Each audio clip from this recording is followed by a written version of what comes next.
सरकारी नौकरी वालों के लिए एक बड़ी खबर सामने आ रही है। 8th पे कमीशन को लेकर एचआरए यानी हाउस रेंट अलाउंस में जबरदस्त बढ़ोतरी की मांग उठ गई है। सवाल यह है कि क्या अब सैलरी के साथ किराए का टेंशन भी खत्म होने वाला है या फिर ये सिर्फ मीटिंग और मांगों तक ही सीमित रहेगा। 8th पे कमीशन में क्या चल रहा है? देश में 1 करोड़ से ज्यादा केंद्रीय कर्मचारी और पेंशनर्स इस वक्त 8th पे कमीशन का बेसब्री से इंतजार कर रहे हैं। वजह साफ है, सैलरी और पेंशन में बढ़ोतरी की उम्मीद। इसी बीच आयोग ने अपना काम तेज कर दिया है और 22-23 जून को लखनऊ में कई कर्मचारी संगठनों के साथ अहम मीटिंग की गई है। इस मीटिंग में सबसे बड़ा मुद्दा रहा एचआरए यानी हाउस रेंट अलाउंस। कर्मचारी संगठनों का कहना है कि आज के समय में बड़े शहरों में किराया इतना बढ़ चुका है कि मौजूदा एचआरए उससे काफी पीछे रह गया है, इसीलिए इसे तुरंत रिवाइज करना जरूरी है। एचआरए को लेकर क्या मांग रखी गई? कर्मचारी संगठनों ने साफ कहा कि अब पुराने स्लैब से काम नहीं चलेगा।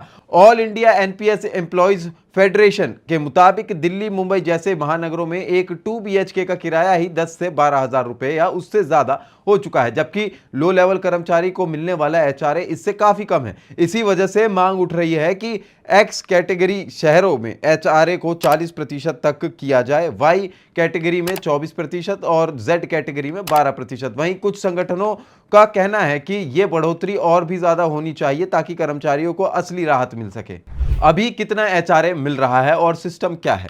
फिलहाल केंद्रीय कर्मचारियों को 10%, 20% और 30% के हिसाब से एचआरए मिलता है। पहले 7th पे कमीशन में ये दरें 8, 16 और 24% थी, लेकिन जब डीए यानी महंगाई भत्ता 50% के करीब पहुंचा तो इसे अपडेट किया गया, यानी सिस्टम समय समय पर बदलता रहा। लेकिन कर्मचारी संगठनों का कहना है कि अब महंगाई की रफ्तार इससे कहीं ज्यादा तेज हो चुकी है, इसीलिए सिर्फ 10, 20, 30% का ढांचा अब पुराना पड़ चुका है और इसे नए शहरों की रियल लाइफ कॉस्ट के हिसाब से बदलना जरूरी है। कर्मचारी संगठनों की बड़ी सिफारिशें। सबसे बड़ी सिफारिश नेशनल काउंसिल जेसीएम की तरफ से आई है, जिसमें कहा गया है कि एक्स शहरों के लिए एचआरए 40%, वाई शहरों के लिए 35% और जेड शहरों के लिए 30% होनी चाहिए। वहीं आईआरटीएसए ने तो इससे भी आगे जाकर 4 कैटेगरी का नया सिस्टम समझाया है, जिसमें आबादी के हिसाब से अलग अलग एचआरए देने की बात कही गई है। कुछ डिफेंस और पोस्टल फेडरेशन भी इस मांग के समर्थन में आ गए हैं और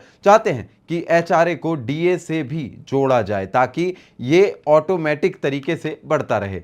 अगर मांग मान ली तो क्या होगा? अगर सरकार इन मांगों को स्वीकार कर लेती है तो करोड़ों केंद्रीय कर्मचारियों की जेब में सीधा असर पड़ेगा। सैलरी का एक बड़ा हिस्सा जो अभी किराए में जाता है उसमें काफी राहत मिल सकती है। खासकर मेट्रो शहरों में रहने वाले कर्मचारियों को बड़ा फायदा होगा। लेकिन अभी ये सब प्रस्ताव और चर्चाओं के स्तर पर है। अंतिम फैसला 8th पे कमीशन की रिपोर्ट और सरकार की मंजूरी के बाद ही आएगा। फिलहाल सभी की नजर इसी पर टिकी है कि क्या एचआरए में वाकई इतनी बड़ी छलांग लगाने वाली है या नहीं।